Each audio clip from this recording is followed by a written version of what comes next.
네, 안녕하세요. 29장 얼숨 총정리하겠습니다.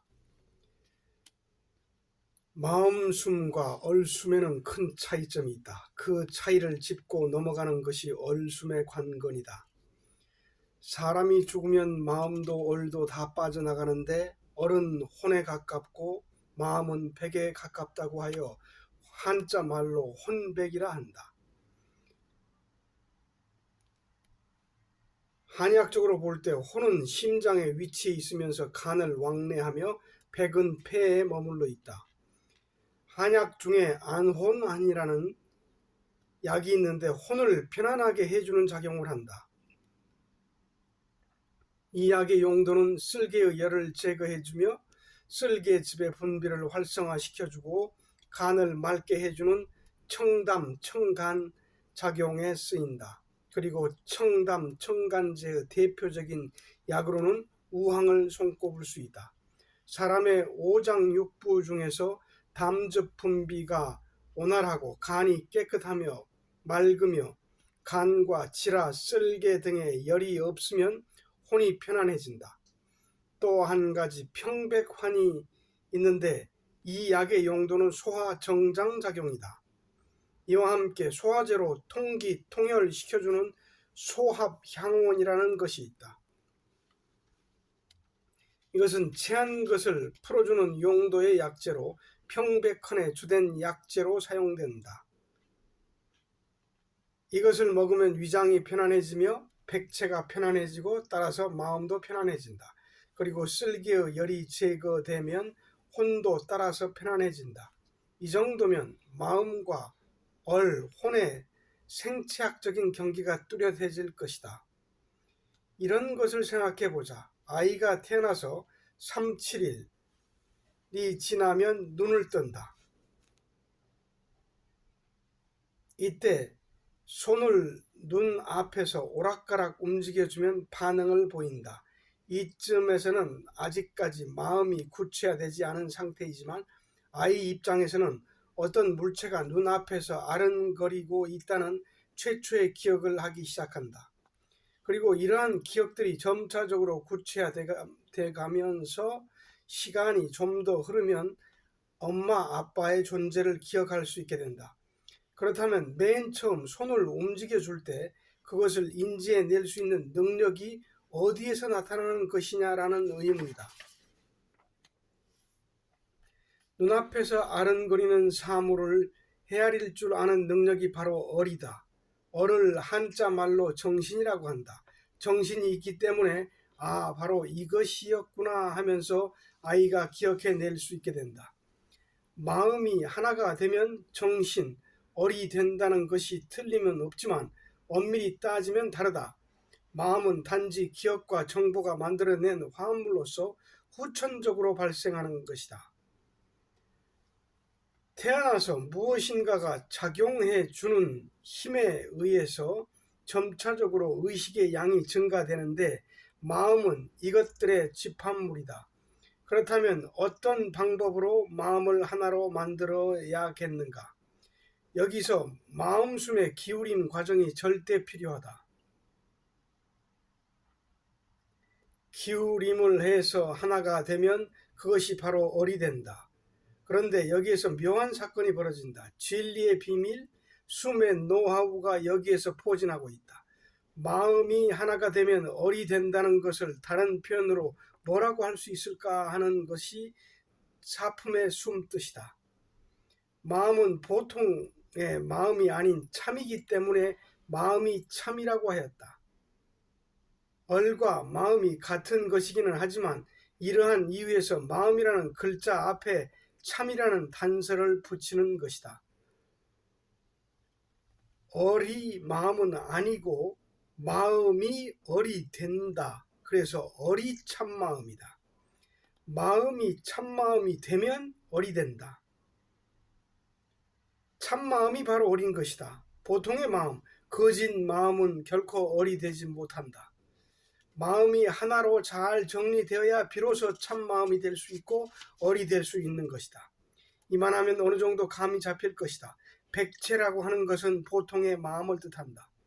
마음숨에서 쓰는 마음의 개념은 우리들이 흔히 이런 마음, 저런 마음을 먹고 있듯 내가 누구이며 어디에 살며 누구의 가족이고 지금까지 어떻게 살아왔다는 보통의 마음을 뜻하는 것이다.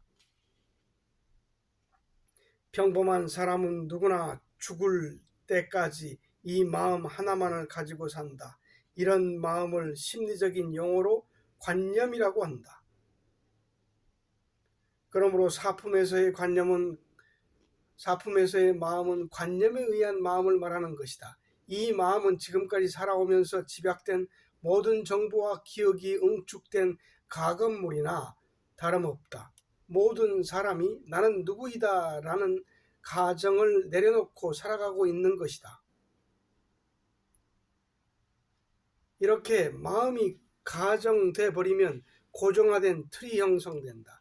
이런 관념, 마음을 가지고 살다 죽게 되면 혼은 날아가 버리고 백은 흩어져 버리고 만다. 윤회하는 것은 어리지 마음이 아니다. 마음은 윤회를 하지 못한다. 숨에서 논하는 마음의 범위와 불교 공부의 표적인 자에고의 범위를 대등하게 놓고 보려 한다면 불교의 자의 40에서 50%의 마음을 플러스해야 한다. 다시 말해서 불교에서 다루는 자아의 규모는 숨의 자아, 마음의 50% 정도밖에 미치지 못한다는 얘기다. 그것도 크게 봐줘서 50%이다. 결과적으로 우리가 죽으면 이 마음은 담배 연기가 흩어져 사라지듯 끝나버린다. 구름이 만들어졌다가 비로 눈으로 흩어지는 이치와 같다. 단지 흩어지는 기간이 얼마나 긴가 짧은가 하는 차이밖에 없다. 원한이 깊은 처녀 귀신, 몽달 귀신 등은 좀 더 오래 가지만 깨달은 스승들은 거의 마음이 없다. 이러한 마음이 흩어지기 전까지 당분간은 어떤 존재로 남아있게 된다. 그 존재가 흔히 말하는 귀신이다. 그렇다면 살아있는 우리의 존재는 무엇인가? 결과적으로 육체를 가지고 있는 우리는 살아있는 귀신이 아닌가? 살아있는 귀신이라고 하는 것이 생소하게 들리겠지만 이것은 과학적인 사실이다. 적어도 참 마음을 밝혀내지 못하는 한에 있어서 그렇다는 것이다. 깨달은 스승을 제외한 모든 사람들은 살아있는 귀신이다. 이 내용을 다룬 시 한 편을 실어보았다. 삼송리 6, 어울 윤성희 시집 삼송리 별곡. 귀신이 고추밭에 들어갔어. 귀신이 고추밭에서 죽었대. 귀신이 고추 따다 승천했대. 사람이 죽으면 마음이 귀신으로 남는다. 우리는 그 귀신을 끌어안은 채 살아가고 있는 것이다. 기가 막히는 이야기다. 그러면 우리 몸속에 있는 귀신만 있는 것인가? 그렇지 않은 것이 있다. 어리라는 것이 있다. 참 마음이라는 것이 어리다. 마음숨 단계에서는 참 마음이 무엇인지 아직 모르는 신세이다. 단지 마음의 정체를 파악하고 있는 수준이므로 아직은 고추밭에 머물고 있는 단계이다. 따라서 아직까지는 귀신의 면모를 벗어나지 못하고 있는 것이다. 앞서 설명했듯이 내가 누구라는 모든 생각, 감정, 희로애락이 집약된 결정, 즉 한 맺힌 원한에 대한 진한 결정들이 일생을 살아오면서 마음이라는 에너지 형태로 뭉쳐 있다가 숨이 끊어지면 주인을 잃고 흩어지게 된다. 이때 생전에 누적된 공포, 근심 등이 풀어져 없어지기 위해 다시 구체적으로 나타났다가 깨끗하게 없어진다. 이 과정에서 잠재의식이 만들어낸 두려움까지 겹쳐서 재현된다. 이것은 마치 가라앉아 있는 흙탕물을 헝클어뜨려 놓으면 엉망이 되듯 온갖 환상이 다 튀어나온다. 이렇게 49일 동안 계속 풀어져 나간다. 그리고 이때 근심 걱정으로 평생을 살아온 사람은 그것들이 한층 더 극대화되어 다시 나타나게 된다. 나쁜 일만 저질러 온 사람은 자신이 지은 죄를 스스로 죄라고 느끼고 인정하며 살아가기 때문에 실제로 저지른 죄의 무게에 정신적인 죄의식까지 합세한 고통을 받게 된다. 이러한 환상들은 꿈꾸는 상태와 똑같다. 사실 꿈이라는 세계는 우리가 상상조차 할 수 없는 그런 것 아닌가.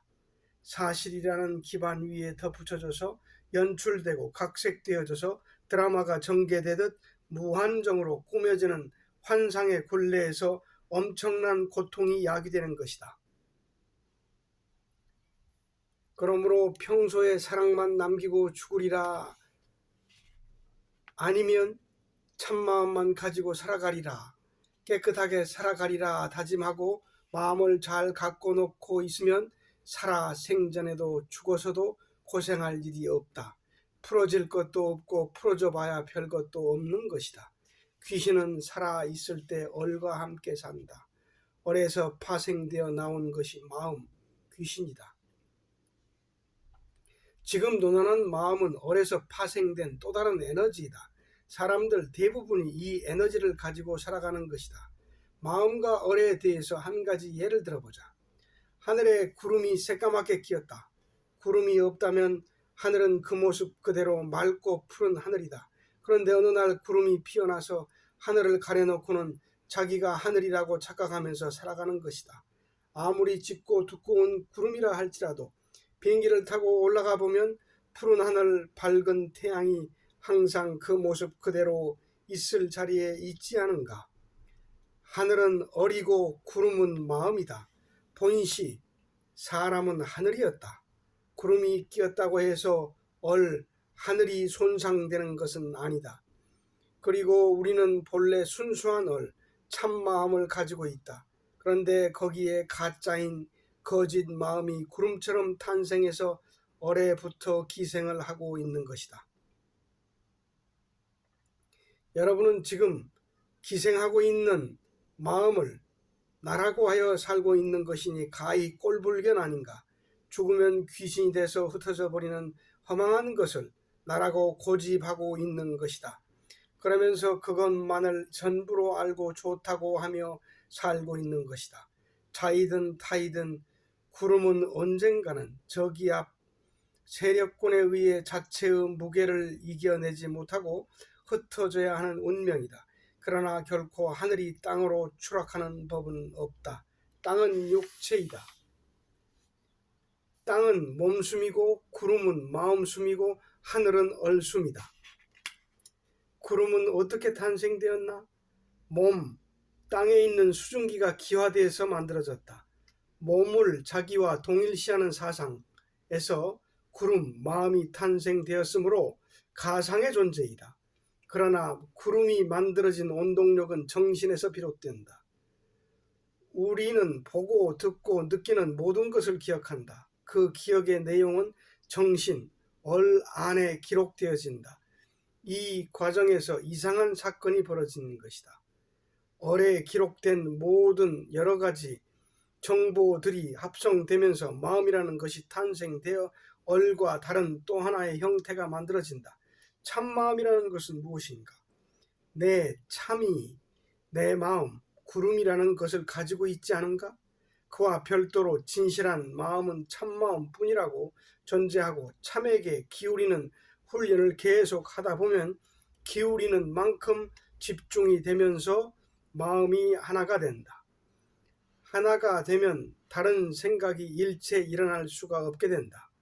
이렇게 정신이 통일되면 마음, 구름이 사라지는 일이 벌어진다. 마음이 사라져 버리고 기울임만 달랑 남는 것이다. 이때 기울이고 있는 정신은 얼의 작용이다. 사람이 한 가지 일을 향해서 기울이고 있을 때 마음이라는 기능이 잠들어 버린다. 그리고는 얼로 귀납되기 시작한다. 그래서 칠품에 숨듯이 가만히 있고 팔품은 그대로고 구품은 저절로인 것이다. 그러므로 원래의 나는 가만히 있어도 신이요 참이며 그대로 있어도 참이요 저절로 참이 된다. 이런 뜻이다. 얼이라는 것은 흠잡을 데 없는 명백한 참이다. 이미 인간은 이 참빛 얼로 완성되어 있다. 그래서 이미 완성되어 있는 것을 또 완성시키려 한다면 억지를 쓰는 꼴이 된다. 억지를 쓰는 공부는 빗나가는 공부라고 누차 강조했다. 이미 완성되어 있으므로 얼숨에서 밝히기만 하면 숨의 여정이 끝나는 것이다. 여기서 이게 귀신이었구나 하고 확실하게 깨달으면 참선에서 자아가 떨어져 나가는 것보다 강도 있고 확실하게 기생하고 있던 에너지가 덜컹하고 떨어져 나간다. 이렇게 되면 남는 것은 얼뿐이다. 순수한 정신만 남게 돼서 이것으로만 살아갈 수 있게 된다. 이것을 순수한 참얼이라고 한다. 이렇게 해서 참몸, 참마음, 참얼로 새 인생을 여는 것이다. 이 정도면 이제 마음이 없기 때문에 죽어도 귀신이 되지 않는다. 한 생명이 죽으면 그로 인하여 또 하나의 죽은 영혼, 즉 귀신이 탄생된다. 영혼, 윤회도 하고 어디에도 가 있을 수 있지만 귀신은 구천을 헤매인다. 지금 이 공간에는 무수히 많은 귀신 덩어리들이 꽉 차 있다. 그들과 공존하고 있는 것을 우리가 모르고 있는 것뿐이다. 귀신도 정신에서 탄생된 또 하나의 에너지다. 귀신을 모면하려면 잘 기울여서 밝힘으로 넘어가야 한다. 기울임 속에서 마음이 사라진 뒤 나타나는 참마음이란 무엇인가? 참마음이라는 것은 좋다거나 나쁘거나 하는 관념이 없다. 사람이 거짓 마음을 버리고 얼로 참으로만 남아있을 때 형성되는 마음이 참마음이다. 다석 유영모옹은 이것, 얼을 참나라고 하지 않고 얼나라고 표현했다. 얼나로 살아야 하며 제 나로 살아서는 안 된다는 점을 강조했다. 우리는 마음속에 마음이라는 것에 속아 살고 있다. 사품에서 마음은 육체에서 발생한 과학적인 실체인 진짜 나라고 했다. 여기에서 마음은 참을 지칭한다. 참 마음을 지적하는 얘기인 것이다. 얼은 육체와 똑같이 생겼다. 육체를 해부해보면 예를 들어 간이라고 하는 간과 같은 모양의 얼이 빛으로 존재하고 있는 것이다. 심장도 마찬가지고 인체 모두가 그렇다. 세포 하나하나에 이르기까지 찬란한 얼의 빛이 들어있는 것이다. 그래서 육체가 사라진다 해도 얼만 있으면 육체를 얼마든지 복원해낼 수 있는 것이다. 물론 얼의 발생처가 육체이기는 하지만 얼이 육체의 원장이고 주인이다. 그러므로 마음으로 살 것이 아니라 얼로 참마음으로 살아가야 한다.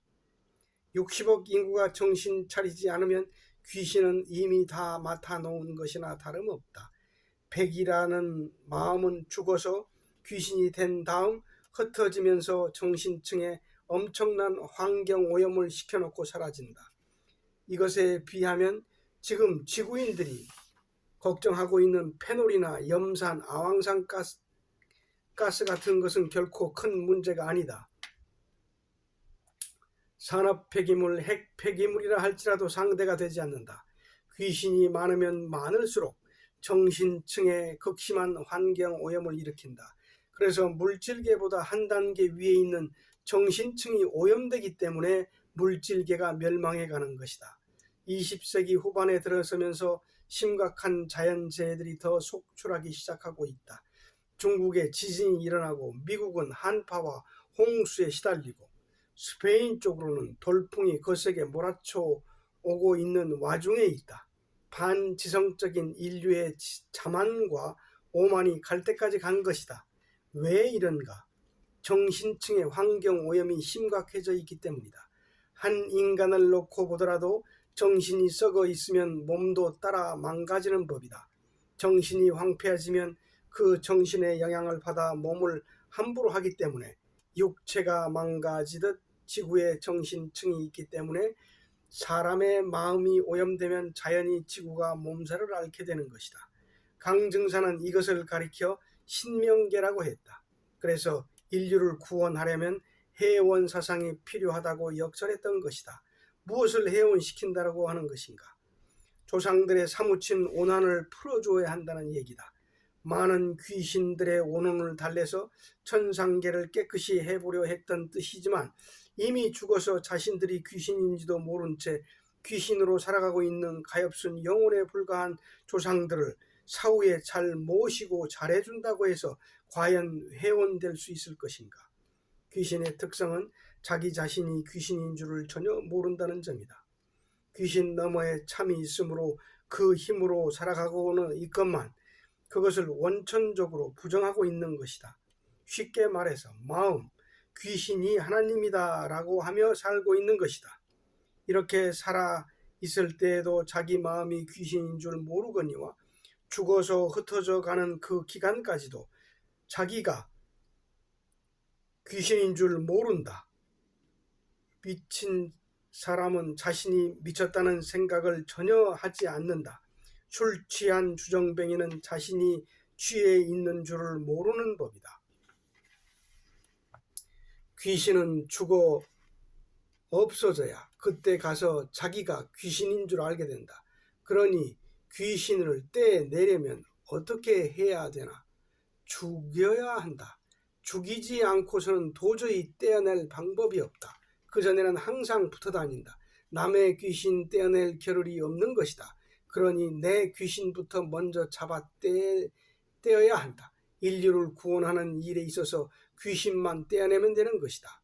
왜 이 한 몸 바쳐서 귀신에 머물러 환경을 오염시키려 하는 것인가?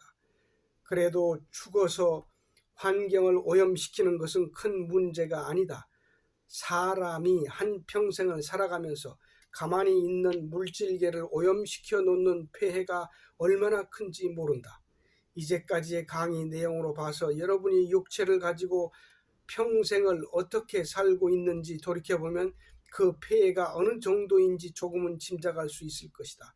그 많은 귀신 중에서도 한 나라를 책임지고 있는 우두머리 귀신의 영향력은 실로 엄청나다 할 것이다. 그래서 특히 나라를 책임지는 위치에 있는 사람일수록 귀신을 떼어낸 사람이어야 할 필요가 있는 것이다. 그래야 눈을 제대로 뜨고 국민의 앞날을 훤히 열어놓을 수 있다. 국사다운 지혜가 출중하여 아무리 가까이 모셔도 흠잡을 데 없는 숭고한 정신을 가지고 국민의 복지 향상 차원을 초월한 진정한 행복의 길을 열어줄 수 있는 대안을 가진 인물을 말하는 것이다. 그리고 앞으로는 국민 모두가 다 국가를 다스리는 국가의 주인이라는 자세를 가지고 살아야 할 것이다. 여러분을 지금 당장 국정의 수뇌부에 앉혀놓는다면 정책을 수행할 수 있겠는가?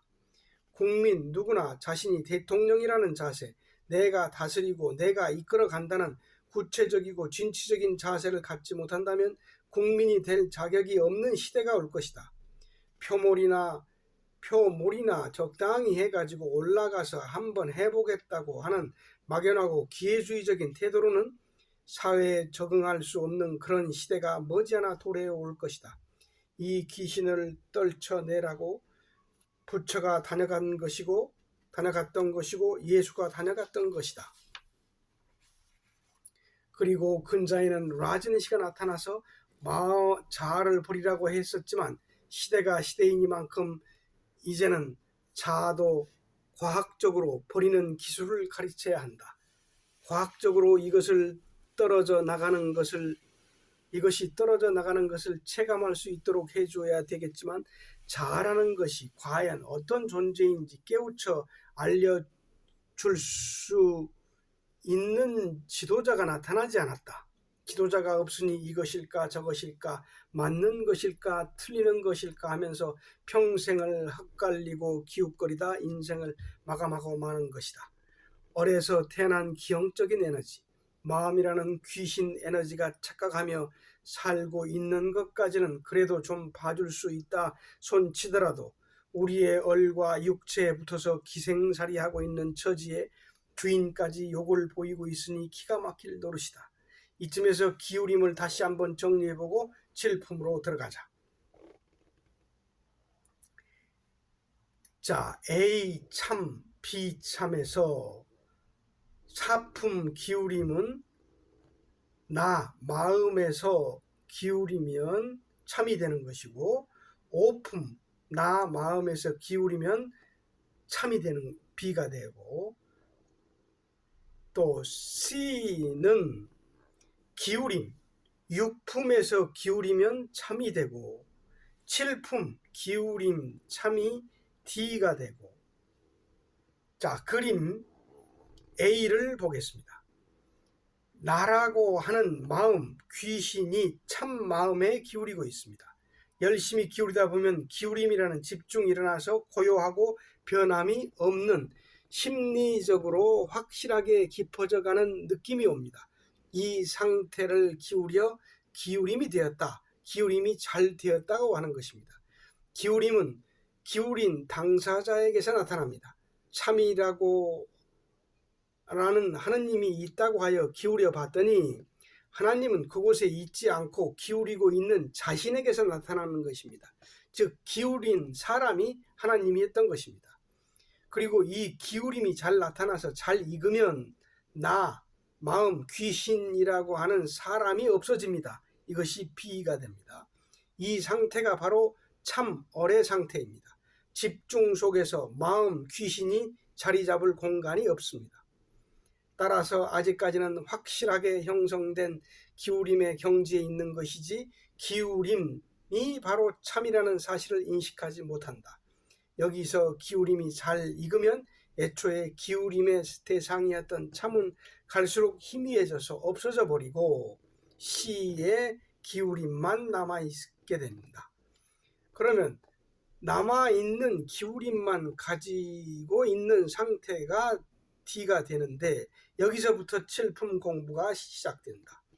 4에서 6품까지 잘 기울여서 A, 기울임이 익으면 기울어진 나도 없어지고, B, 대상도 없어져 버리고, C, 기울임 자체만 남는다. D, 그러면 그 기울임만으로 있는 것이 7에서 9품 과정의 공부이다. 그러나 이론상으로는 맞지만 실제로 해보면 이렇지 않다. 기울임만 달랑 남아버리고 나면 기울임이라고 할 수 없는 상태로 바뀌어지게 된다. 기울임이라는 기울인 내 마음이 있고 기울인 대상이 있는 차원에 있을 때 기울임이라고 할 수 있다. 기울임이 잘 나타나는 것이 그야말로 적적성성, 맑은 고요의 경지라고 한다. 최상의 상태로 맑은 고요의 상태, 집중의 상태를 표현한 말이다. 막디 맑은 고요가 나타나면 이 속에 희미하게 있던 나도 없어지고, 가보면 그렇다. 참도 없어지고 오로지 기울임 하나만 남게 된다. 이 경지가 기울임이라는 표현이 어울리지 않으므로 참이라고 해야 한다. 얼과 참은 같다. 얼의 형질, 얼을 이루고 있는 세포, 얼을 이루고 있는 질이 바로 참이다. 얼의 상태가 참인 것이다. 그리고 얼은 정신이다. 마음숨에서 참의 상태가 체험되면 더 이상 기울이고 있을 필요가 없다. 이제부터는 그냥 정신, 얼만 가지고 숨을 할 수 있는 경지에 올라서게 된 것이다. 앉아있는 그 자체가 수정이 필요 없는, 있는 그대로의 하느님이다.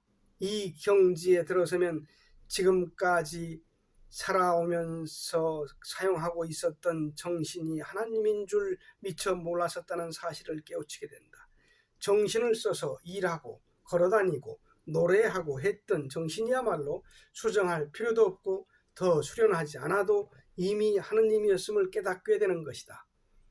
여기서부터 비로소 이것이 하나님이다, 하나님이 이 속에 있다, 이런 말들이 전혀 소용없게 되는 상태의 수련이 시작된다. 이것이 얼숨 7품의 시작이다. 그리고 이때부터 공부가 매우 쉬워진다. 정신에도 반드시 정신체가 있다고 했다.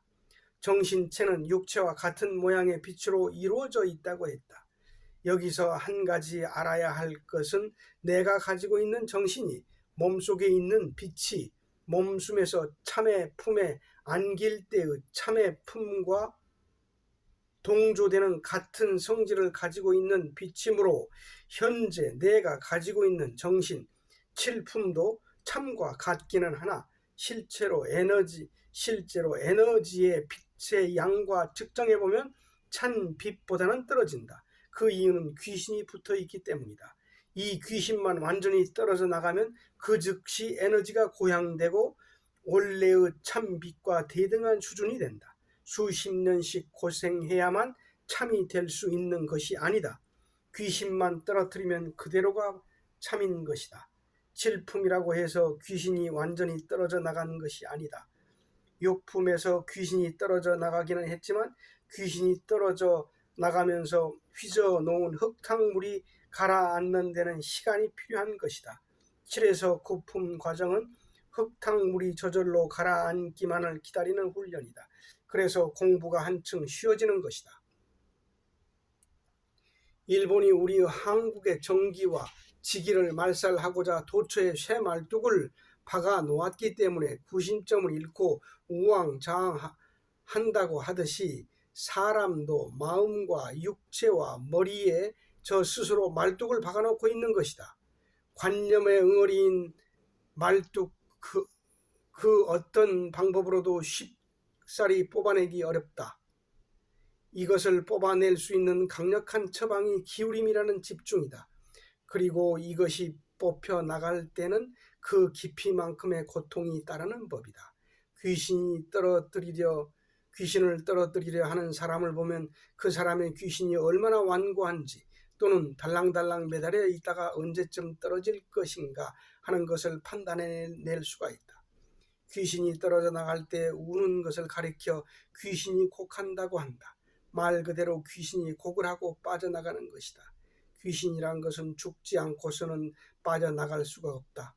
귀신 자신이 귀신임을 확실하게 알아야 빠져나간다. 그런데 빠져나가기 전에 기울임이라는 집중에 의해 크게 흔들림을 당하기 때문에 괴로워지는 것이다. 왜 그런가? 깊은 고요 속으로 들어가다 보면 현실감이 사라지면서 인생에 대한 두려움 또다시 생겨나기 때문이다. 이를테면 생활과 인생 전반에 대한 우려와 부담 같은 것들이다. 기울임만 하며 앉아 있는다고 복잡한 일들이 해결될 수 있을까 싶기도 하고 과연 만사가 형통되어 소원이 이루어질 수 있을까 하는 염려와 불안이 드리워져 있는 것이다. 이러한 심리적인 압박감을 극복해내기 위해서 희생정신의 필요성을 강조한 것이다. 기울임을 하기 위해서는 그것을 이루기 위한 정신이 필요하다. 성경에서 이것을 소금 기둥에 비유했다. 롯의 아내처럼 불행한 사람이 되지 말라는 것이다. 귀신이 고추밭에 들어가서 고추 따다가 승천하기 바로 직전에 결정적으로 걸려들게 되는 유혹, 귀신이 하는 것이지만 이 걱정스러운 마음에서 뒤돌아보고는 조금 더 말미를 두어도 괜찮겠지 하는 나약한 생각에 순간적으로 정신이 굴복당하면 소금 기둥이 되고 마는 것이다. 이런 이유에서 따로 떨어져서 혼자 공부하는 공부가 바람직스럽지 못하다는 것이다. 한자 말로 독수하는 것이 위험하다는 얘기다. 공부하는 사람은 자기보다 수준이 낮다거나 비슷하다거나 못한 사람들과 함께 생활해 가면서 교류할 수 있는 문화 공간을 만들어 놓을 필요가 있다. 그렇지 않고서는 공부가 더딜 뿐더러 성장의 한계를 넘어서기 어렵다. 공부도 집에서 혼자 하는 것보다는 여럿이 모여서 함께하면 진전이 빨라진다. 주변에 여러 사람들과 어울려 공부하면 웬만한 어려움은 쉽게 극복할 수 있다. 뜻을 함께하는 일단의 세력군이 필요한 것이다. 불교에서는 이런 것을 매우 중요하게 여겨 도반이라고 각별하게 부르고 있다. 숨도 마찬가지다. 숨 사람과 함께 공부하고 교류할 수 있는 숨벗이 많을수록 좋다. 함께 하면서 각자의 에너지와 서로 붙어가면서 연성이 잘 되어야 공부가 빨라지는 것이다. 그래서 함께 어우러져 공부할 수 있는 마당이 필요한 것이다. 바둑도 실전 경험이 많아야 구단이 될 수 있는 것이다. 정석대로 책만 많이 본다 해서 구단이 될 수 있는 것이 아니다. 훌륭한 의사가 되기 위해서는 많은 임상 경험을 통한 체험이 중요하듯 숨이라는 집중도 숨을 하는 사람과 함께 할 수 있는 숨의 문화가 형성되어야 보다 빨리 자리 잡힌 공부를 해나갈 수 있다. 숨은 아래로부터 위까지 품계가 분명해서 지도해 주거나 지도받기가 쉽다. 개개인의 공부에 대한 능력이 50이라면 윗사람에게서 배울 수 있는 것이 30, 아랫사람을 지도하면서 다시 터득할 수 있는 것이 20이다. 이 비율이 합쳐져서 공부가 되는 것이다. 모임의 중요성이 여기에 있다. 자신이 공부한 내용을 내보이며 서로의 경지를 주고받는 의미도 있겠지만 공부의 결과가 당장 생활로서 나타나기 때문에 내용을 가지고 생활에 힘쓰면서 생활로 부딪혀 나가는 것이 중요하다는 것이다. 생활에 부딪힌다는 것은 공부의 내용과 내용이 보다 실질적으로 부딪힌다는 얘기가 된다.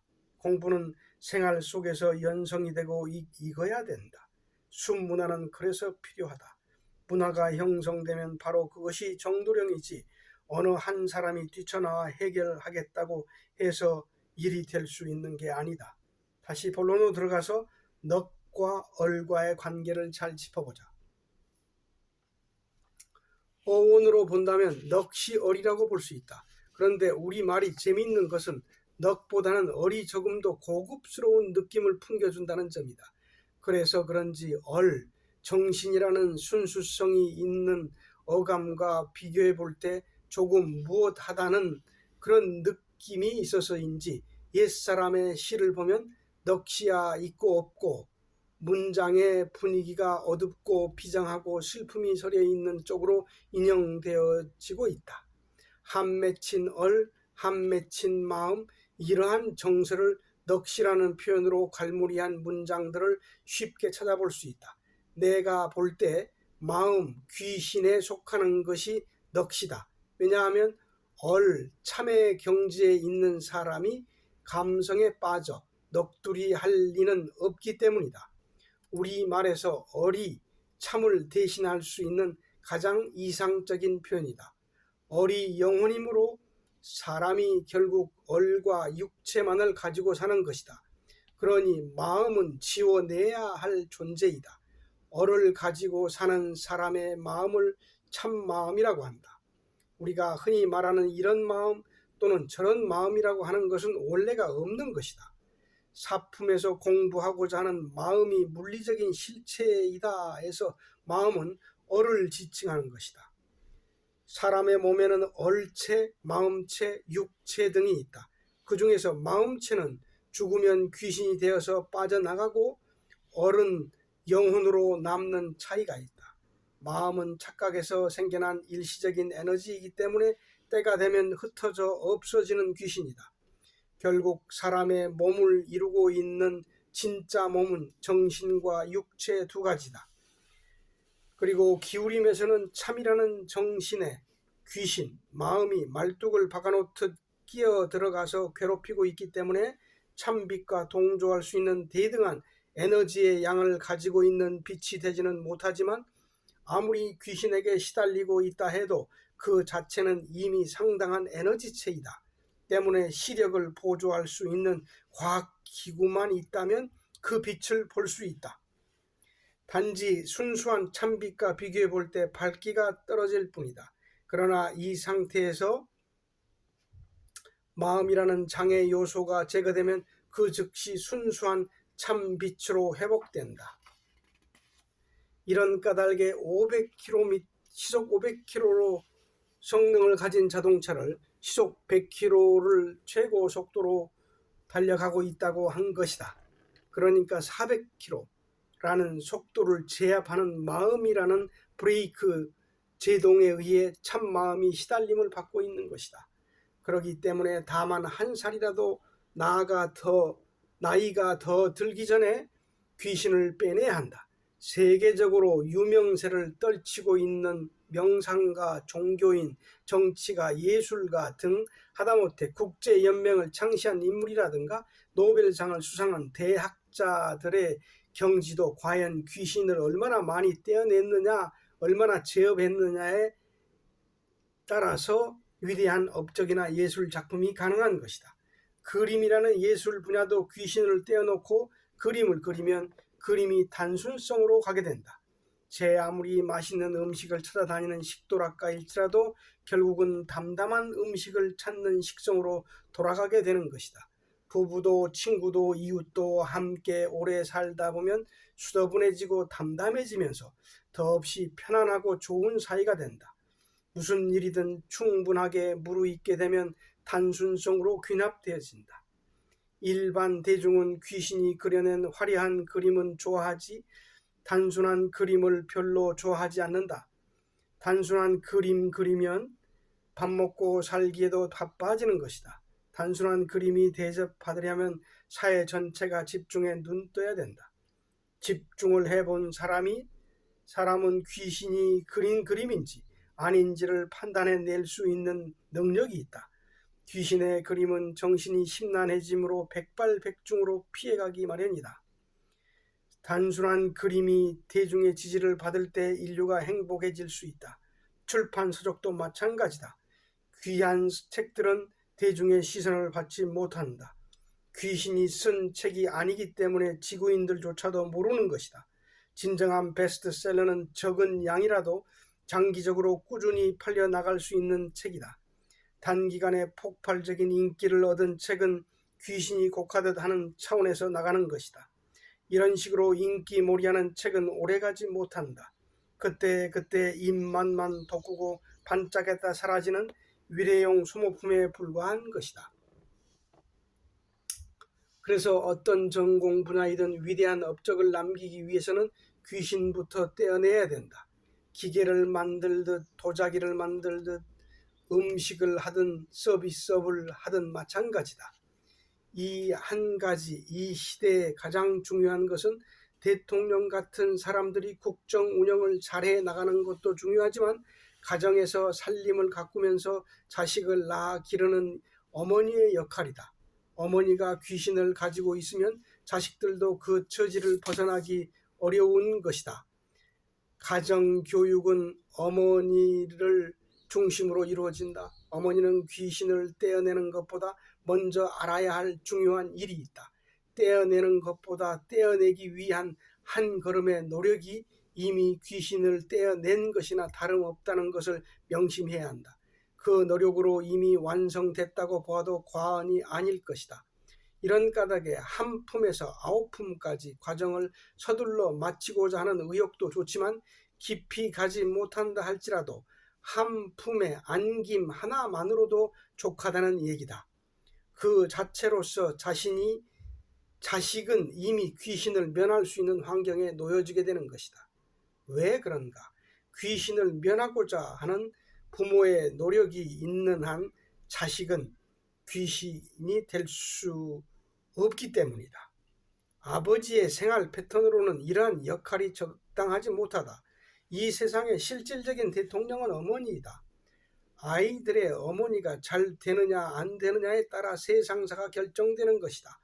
앞으로는 한국의 여중, 여고, 여대에서 이루어지는 여성 교육이 전 세계의 지성의 흐름을 좌지우지하게 될 것이다. 그러나 한국의 여성 교육 현실은 이러한 여망을 구체화시키기에는 이미 심각한 위기를 안고 있다. 지금 자라나는 10대, 20대 자녀들이 부모의 입장이 되는 시기가 됐을 때는 가정교육의 주체가 될 수 있는 자격을 이미 상실한 상태가 될 것이다. 이대로 간다면 그들이 40대, 50대 이르러서도 하나같이 귀신을 면하지 못할 것이다. 귀신을 면하지 못할 자식들을 만들어 놓은 것은 지금의 기성세대들이다. 한국적인 특수한 교육 정서 그리고 그것을 용인하는 사회구조가 자녀들의 창의력을 봉쇄하는 악순환을 낳고 있으며 그들이 미래를 앗아가고 있다. 춥고 배고파 했던 시절 가진 것도 가질 것도 없었던 서글픔이 출세해서 남들보다 뛰어난 자식을 만들어 보려는 한가닥 희망을 낳게 했으나 이 바람이 교육의 본질을 망쳐놓고 말았다. 자식을 교육시키는 것도 중요한 예술 중의 하나이다. 화가가 귀신이 그리는 그림의 차원을 넘어서서 참이 그리고 어리 그리는 그림을 그려야 하듯 자식 교육도 귀신이 교육하는 것이 아닌 참으로서 하는 교육을 해야 한다. 자식 교육이야말로 진정 위대한 예술인 것이다. 명상과 집중과 기울임이라는 위대한 정신 예술에 능통해야만 그 나머지 모든 분야들이 새로운 눈을 뜰 수 있다. 집중이 기본이 되어야 한다. 자신의 정신 하나도 제대로 추스리지 못하는 사람이 다른 분야에 대해서 정신을 응용할 수 있을 리가 없다. 그리고 귀신의 특징은 고집이 너무 세다는 점이다.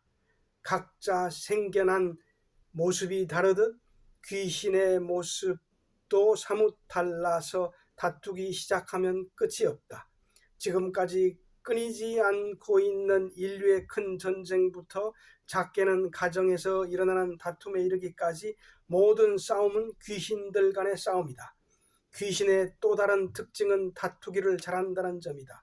남녀노소를 막론하고 모든 사람들이 귀신의 정체도 모르거니와 이러한 분야에 대해서 배울 수 있는 기회도 없다. 과학적인 정신수련법이 있다는 사실도, 귀신이 있다는 사실도, 자기가 귀신이라는 사실도 모르고 살아가는 인생이 얼마나 고달플 것인가. 자아를 버리는 문제, 귀신을 떼어내는 문제, 그리고 자신의 정신, 자신의 자신의 참 마음이 되고 종교에서 말하는 하나님이 된다는 바람이 과학적인 방법으로 얼마든지 가능하다. 과학적인 방법을 사용하기 때문에 쉬운 것이지 추상적일 때에는 대단히 어려운 문제가 될 수밖에 없다. 불확실하면 어렵고 확실하면 쉬운 것이다. 네, 감사합니다.